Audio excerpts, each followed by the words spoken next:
terrific. As far as she is concerned, we are engaged. Her mother is perfectly unbearable. I don't really know what Gorgon is like, but I am quite certain that Lady Bracknell is one. At any rate, she is a monster without being a midget, which I think is rather unfair. I beg your pardon, Algy. I suppose I shouldn't go on in this way with your own aunt in front of you. My dear boy, I love hearing my relations abused. It's the only thing that makes me put up with them at all. Relations are a mere pack of tedious people, haven't the remotest knowledge of how to live, nor the slightest instinct about when to die. You don't think, do you, Algy, there's the remotest chance that Gwendolen might turn out like her mother in, about 150 years or so, do you? All women turn out like their mothers. That is their tragedy. No man does. That's his. Is that clever? It is perfectly phrased, and quite as true as any observation in civilized life should be. I am sick to death of cleverness. Everyone is clever these days. You can't go anywhere without bumping into clever people. The thing is becoming a public nuisance. I wish to goodness we had so few fools left.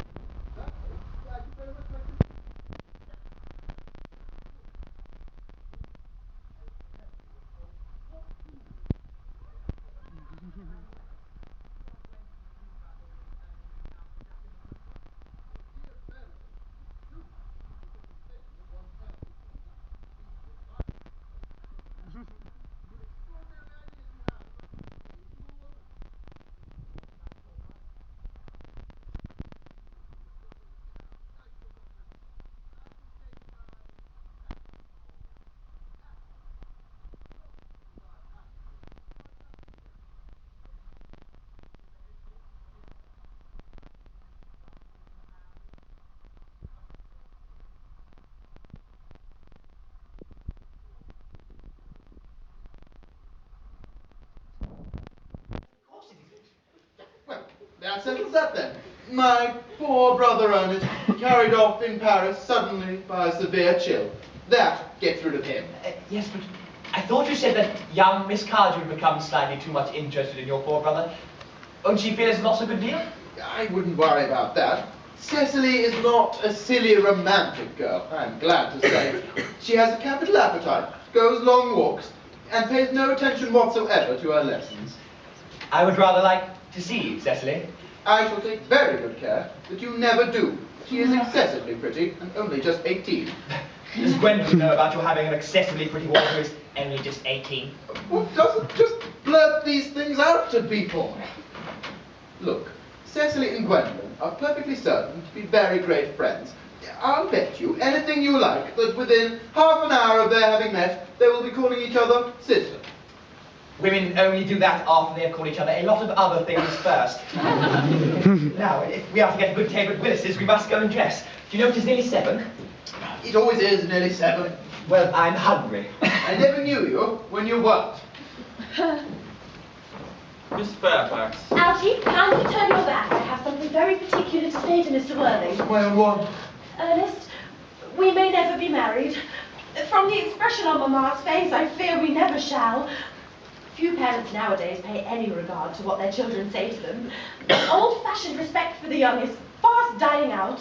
Whatever influence I ever had over Mamma, I lost at the age of 3. The story of your romantic origin, as related to me by Mamma with unpleasing comments, has naturally stirred the deeper fibres of my nature. Your Christian name has an irresistible fascination. The simplicity of your character makes you exquisitely incomprehensible to me. Your town address in the Albany I have. What is your address in the country? It is the Manor House, Walton, Hertfordshire. There is good postal service, I presume? It may be necessary to do something desperate. That will require serious consideration. I will communicate with you daily. My own time. How long do you remain in the town? Till Monday. Good. Algy, you may turn round now.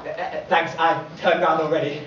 You may also ring the bell. Oh, you will let me see you to your carriage, my own darling? Certainly. I will see Miss Fairfax out. Yes, sir.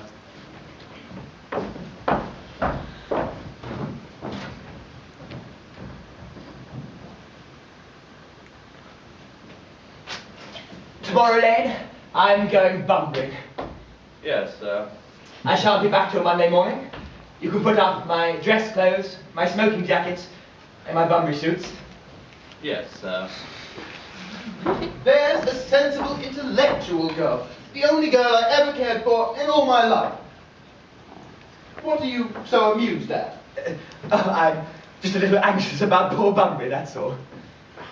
You're not careful. Your friend Bunbury is going to get you into a serious scrape one of these days. I love scrapes. They're the only things that are never serious. That is nonsense. You never talk anything but nonsense. Nobody ever does.